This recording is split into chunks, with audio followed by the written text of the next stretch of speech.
রমাদানের কাজা রোজা বাকি আছে। কি রোজা? কাজ আছে না?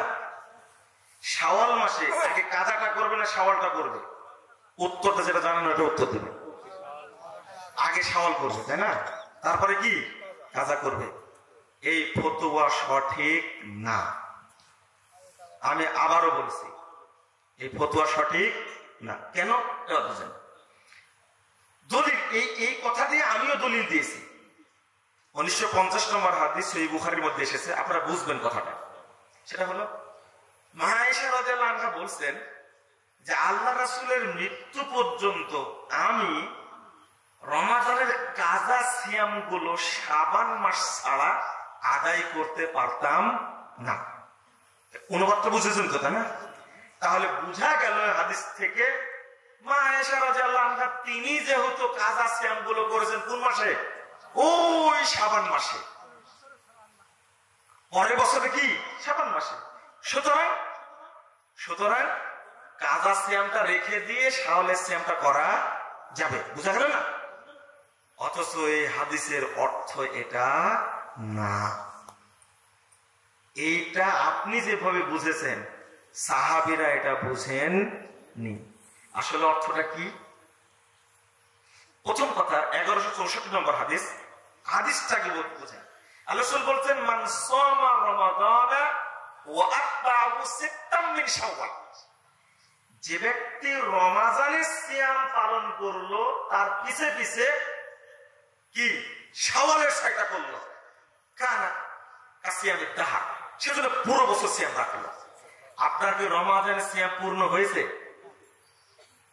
আল্লাহ রাসূল বললেন মান সামা রমাদান। এই এক। দুই নম্বর হলো মা আয়েশা রাদিয়াল্লাহু আনহার এই হাদিস থেকে দলিল দেওয়া যাবে না। ইবনু হাজার আসকালানী 1950 নম্বর হাদিসের ব্যাখ্যাতে অনেকগুলো দলিল নিয়ে এসে বলে দিয়েছে আল্লাহ রাসূল বেঁচে থাকাকালীন মা আয়েশা রাদিয়াল্লাহু আনহা কোনদিনই নফল সিয়াম পালন করতে পারেননি। শাওয়াল কেন, ওই জিলহজ মাসে যে 10টা সিয়াম না 9টা, এটাও তিনি করতে পারেননি। আল্লাহ রাসূলের প্রয়োজনে আর নফল সিয়াম পালনের জন্য কার অনুমতি লাগে? কার অনুমতি? হাদিসেই আসছে আল্লাহ রাসূলের সাথে থাকার কারণে এবং তার ব্যস্ততার কারণে আমি আগে সিয়াম রাখতে পারতাম না। এই হাদিস দিয়ে কি দলিল নেওয়া যাবে না। আয়েশা রাদিয়াল্লাহু আনহা কোনদিন আল্লাহ রাসূল বেঁচে থাকাকালীন কোনদিন শাওয়ালের সিয়াম পালন করেননি। আপনার যুক্তি হলো কি জানেন? তাহলে কি আয়েশা কোনদিনই শাওয়ালের সিয়াম পালন করেননি? কোনদিনই কি বৃহস্পতি সোমবার সিয়াম পালন করেননি? কথা কি বুঝতে পারছেন? এই প্রশ্নটাকে ভুল। আপনি হাদিস খুললে তো বুঝতে পারবেন। তিনি নিজেই বলছেন আমি বেঁচে থাকাকালীন পারিনি, অর্থাৎ যখন মারা গেছে তখন করেছেন। এই হাদিস দিয়ে দলিল নেওয়া যাবে না। এই কথা তো আমার না, শুধু সব সালাফি বিদ্বান বলছেন, সৌদি আরবের ফতোয়া বোর্ড বলছেন যে আগে কাজা করা লাগবে। শাওয়াল মাস শেষ হয়ে গেলেও শেখ আলবানী বলছেন আগে কাজা করতে হবে যদি শেষ হয়ে যায়। শেখ বিন বাজ বলছেন একই কথা, শেখ উসাইমিন বলছেন একই কথা।